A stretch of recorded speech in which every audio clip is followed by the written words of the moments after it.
Good evening. It is a Monday night at 9:07 and we are getting this done. I had a busy weekend. Friday had just like chill night, literally didn't really do too much. I think I DoorDashed a little bit. Saturday was a really big day. We had the concert. We went to a Hank Williams Jr. and Whiskey Myers concert out in Syracuse. So much fun. And then Sunday we went out to Fairhaven Beach State Park. It was so pretty. And then we went boating on my boyfriend's friend's boat, and we docked up with their parents, and it was so much fun. And then also we kind of like went and tailgated on this one like beach and stuff, which I love. Honestly, if you get me on a boat in a bikini with my mans in the sun talking to some new people, I'm happy. Out on the water, on the lake, like I am a happy Emily. And it was crazy because like I know that we were stressed in the morning because Phil loves to rush me in the morning when we get up, and it drives me absolutely up a wall, which is crazy because I'm usually the one rushing the person I'm with in a relationship because I get up early. No, I get up late with my boyfriend. My boyfriend is up at like 5, 6, and that is early for me. For him, it's late. Like his early, he was saying he's going to be going hunting here soon in the fall. So like his early is about to be like 3:30 in the morning, 4 o'clock. And I'm going with him.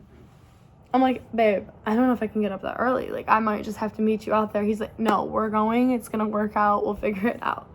Also, I know I look like a little cray-cray right now. We just got back from ice cream. Originally tonight, I wasn't supposed to see him. But I had gone out to Trader Joe's on my own. And then I got some food. I got flowers. And, I ended up calling him because I was out at the Chipotle, and I was like, instead of me eating this Chipotle by myself in my car, can I just meet up with you? And he met me there. It was so sweet. And I had kind of been in a mood a little bit earlier just because of like a certain thing, but we got out of it, and I'm glad I saw him and stuff. Got to see my son, Draco, cutest little beagle pup. He's a little monster and was nibbling on his daddy's fingers, but you know, it is what it is. And I didn't want to DoorDash tonight. I just kind of wanted to relax. I didn't want to really do anything after work because my head was throbbing. Like, I've been getting really bad neck pain, like right here. But one thing I just wanted to talk about with you guys after, like, I kind of caught you up to date a little bit on my life was stress, okay? Stress is normal, okay? It's something everyone here experiences, whether it's, chronic stress or acute stress. And today during my company's Monday morning meeting, they were talking about stress and how to manage it. And actually a really cool perspective shift on how to deal with stress. I feel like a lot of times, like, people have said, like, stress is so negative, right? Like, we have frustration, anxiety. It's something that like creates this like flight or fight response, right? Well, those are all negative things that you think about with stress. And actually, the lady, she was like a professor, and she came in, she was teaching us, you want to in a way challenge your stress, because one thing that a lot of athletes as well as salespeople deal with is constant stress, right? But it's how you go about that pressure and that stress, because stress is what you're feeling inside your body. Pressure, she said, is what you like, the external factors. Now, we can't always control all the external factors, but what we can control is how we, psychologically react, which is our mindset. It just has to do with your mindset. Now, a lot of times to reduce stress, you think of like relaxing things, like meditating, deep breaths, maybe taking a bath, exercise. Like, we've always been told to like almost like lower our stress by doing things to relax ourselves. But instead, this lady was saying you want to challenge it, because there's 2 different types of stress: challenge and threat. There's like layers to stress. And kind of reminded me of this one person, Tony Robbins, always talks about like that peak performance, right? Like you want to get in that peak performance. And then I forget who said it, but someone on the meeting today was like, how do you perform under pressure? You practice under pressure. So that for me was like a huge like little mindset shift, because I noticed that I do a better job when I'm under pressure to perform. And I don't know if that was just like how I grew up, because like my parents expected the best out of me, especially my dad. My dad was the type of person where I'd bring him home an A and he'd be like, where's that A plus? Like, and I would go and I'd stay after with the teachers, and I remember people would be like, what, like that's a good grade, why are you like staying after? Because I wasn't satisfied with that. Like I had this pressure, it felt like, to perform, which was kind of stressful.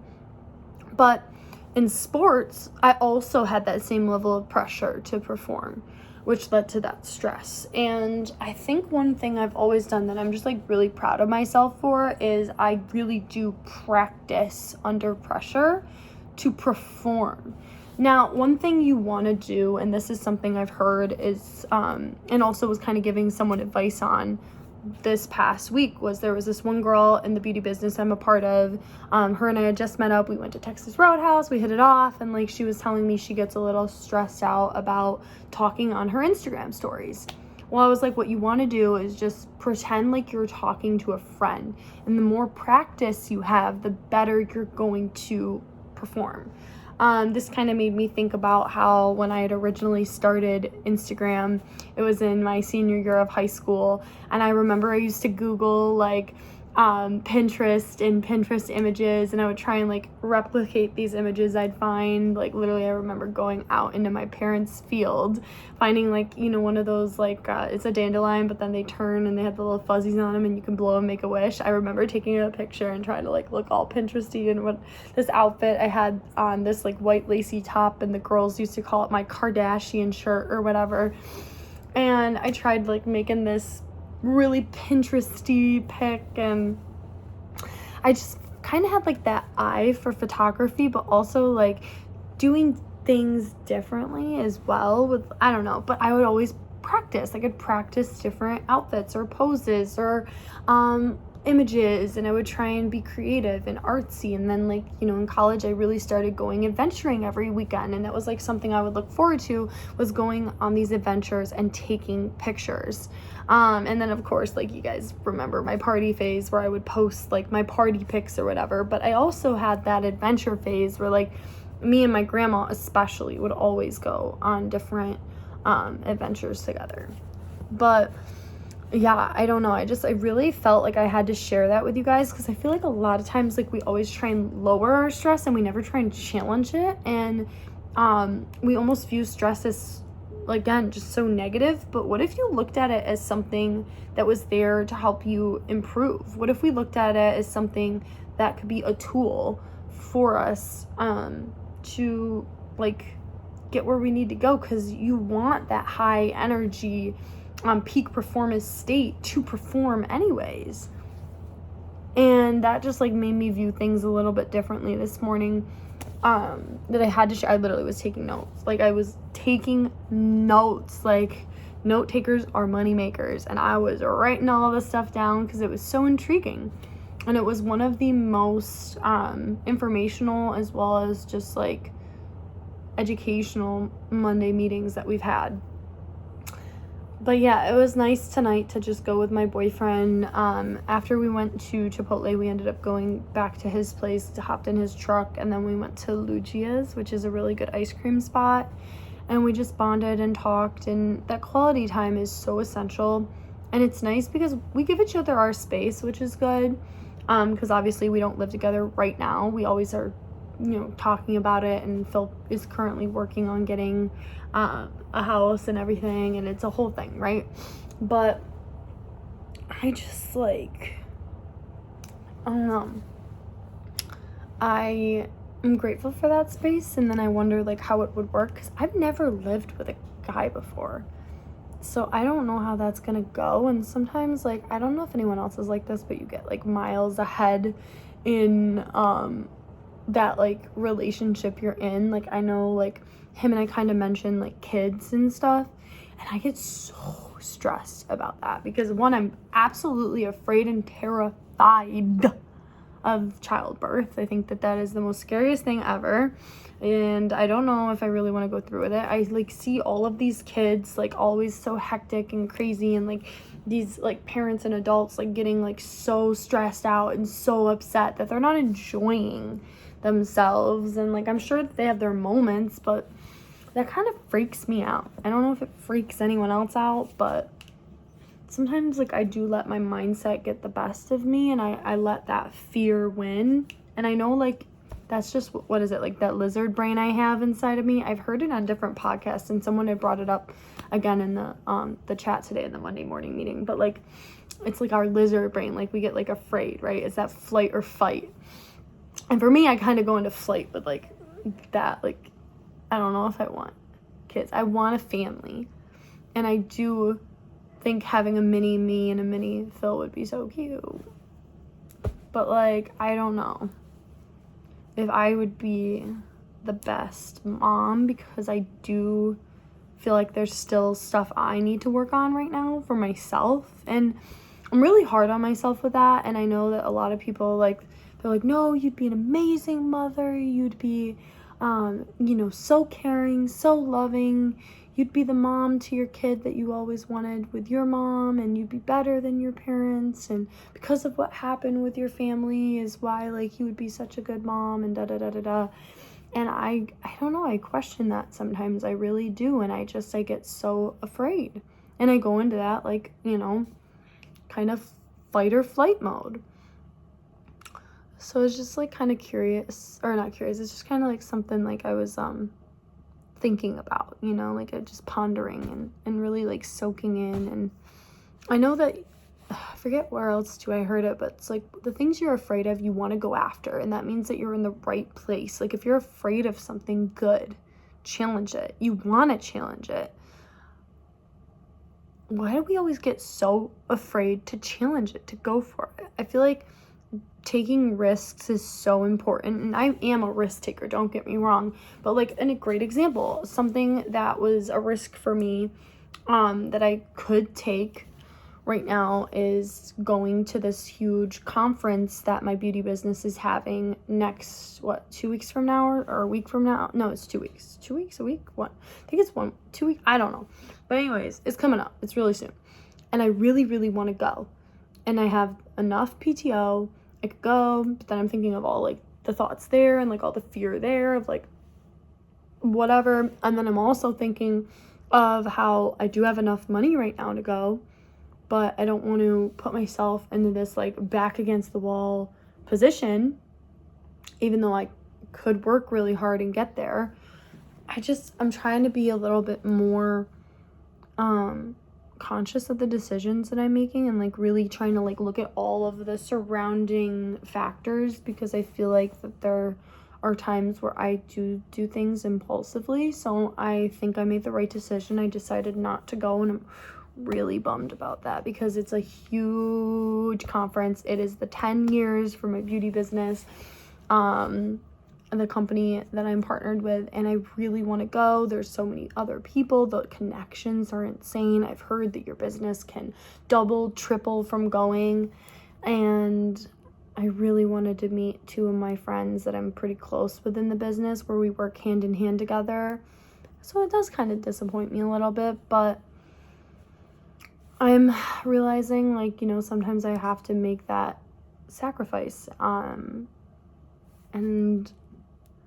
I have to say no, because a lot of times when I have done things very impulsively, I regret them, and that's, like, something I try and do now. And honestly, I'm grateful for my therapist, because she's taught me how to think, like, really, like, slow it down, and you gotta slow down to speed up, and that's something I don't always do, so I am working on it. Like, that is something I work really hard on, is my impulsivity. That's, like, my Achilles heel. It's my Achilles heel to a T. So yeah, just, like, also, I don't want to put myself in an even more stressful situation financially. It wouldn't make sense. Right now, I'm good. And I'm proud of myself for where I am right now. But I also told my boyfriend this. I was like, but I don't want to just be good. I want to still make sure, like, I'm hustling like I'm broke. Because you work different when you're broke. Let me tell you. You work different. Now I'm just kind of, like, getting by. But I don't want to just get by either. I'm not one of those people that can just get by. I've always wanted more. And I don't think it's wrong to go after what you want or demand more of yourself and what you deserve. And I was telling my boyfriend tonight as I'm eating my ice cream, I forget exactly how the conversation got brought up, but I was like, babe, you should know by now, I'm someone that goes after what they want. When I say it, I want it, I get it. And I won't stop until I get it. So that's just a little bit tonight. I had to make sure that I did this podcast. Again, guys, I will be so real with you. I didn't want to do it. Okay? It's been getting busy now that I have a car. There's more things I can go do. I've been noticing that the discipline has been really kicking in more. And, like, I have been, like, able to see more people. So, like I said, plans, more places to go. I've been doing more now with side hustles. Like, I'm making the time, though. And that's the thing. Like, if you want something enough, you'll make the time for it. And I want to share with you guys. I was really grateful for this outlet when I was going through a lot, because, and I'm still going through a lot, but I feel like it's not as much as before in a way. I don't know. There's different stressors, you know, we all have our own acute stresses, chronic stress. Financial for me seems to be a chronic stressor that I'm working on getting, like, figured out. But it comes with time. It comes with a lot of education, a lot of practice. And I'm just really, really proud of where I am right now from where I've come from, because holy shit, I busted my booty, and I was doing so good at work today. I'm just proud of myself for how hard I work, my work ethic, the level of dedication, drive, persistence that I have. And I hope you guys also maybe are, you know, either being inspired by me or you're learning something. So share this podcast, okay? I know I'm no Tony Robbins, no Mel Robbins, no Ed Milet, but, like, I'm a girl with a dream and who works her freaking butt off until she sees the results, okay? And I just hope that I'm being someone's inspiration. So you guys have a good night. I'm absolutely going to FaceTime my boyfriend as soon as we get off this, post this, and go to bed, because your girl, she is her rest, okay, her beauty sleep. So goodbye. Mwah, mwah, mwah.